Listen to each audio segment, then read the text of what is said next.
बर'नि music video नायनो मोजां मोनग्रा रायजो राजाफोरनि थाखाय मोजां खौरां।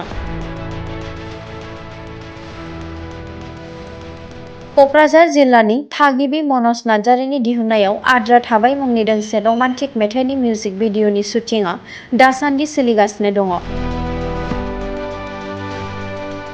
बे मिउजिक भिडिअआव बर'नि मुंदांखा फावखुंग्रि सुदेम सनारामसियारि फावखुंगुर पि.के. मोना फाव खालामदों। बेनिनो शुटिंखौ गुबुन गुबुन ओनसोलफोराव खालामबोनाय बायदिनो मैया गसाइगाव महकुमानि सिङाव थानाय खासियाबारि आमलाइगुरिनि आसाम फिजिकेल एकाडेमियावबो खालामफैयो।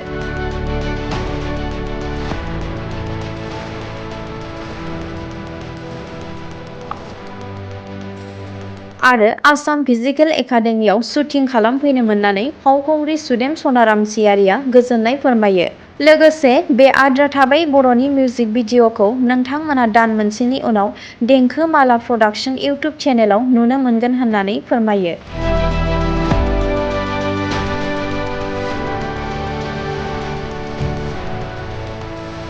गिबियावनो गासै नायगिरि नोंथांमोननिसिम आंनि खुलुमनायखौ जासिहरनाय जाबाय। दिनै नैबे क'क्राझार जिल्लानि सिङाव थानाय सराइबिल आमलाइगुरि सराइबिल खाथियाव आमलाइगुरि ना बे आमलाइगुरियावहाय जोङो नैबे आसाम फिजिकेल एकाडेमियावहाय दंफैयो। जोंना मोनसे मिउजिक भिडिअनि शुट जानो माने खालामनाय जादों। बेहायनो जों नैबे आसाम फिजिकेल एकाडेमियावहाय लाफैनाय जादों। आं बेहाय फैनो मोननानै थारैनो जोबोद गोजोननाय मोनदों।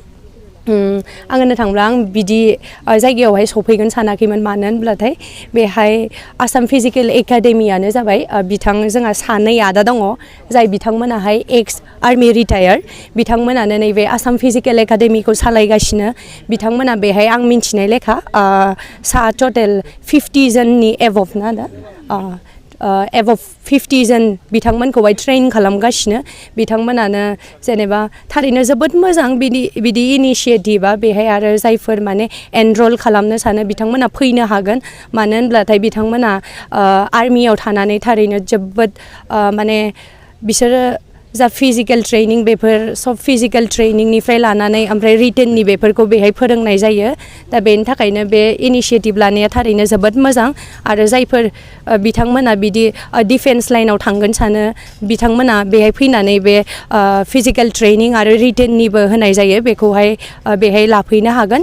आरो बिथांमोननिफ्रायनो जोबोद गोग्गाथाव। मानो होनब्लाथाय बे आसाम फिजिकेल एकाडेमिखौहाय बिथांमोना एस्टाब्लिश खालामनाया बारा गोबाव जायाखै, 1 इयार जाबाय। 1 इयारनि गेजेरावनो बिथांमोना नैबे एकाडेमिनिफ्रायनो गोबां जन बिदिनो सोरबा अग्निवीरआव सेलेक्ट जादों, CISFआव, ओमफ्राय बिदिनो डिफेन्सनि लाइनावहाय गोबां बिदिनो बिथिङावहाय बिथांमोननि एकाडेमिनिफ्रायनो गोबां जना मोननो हादों।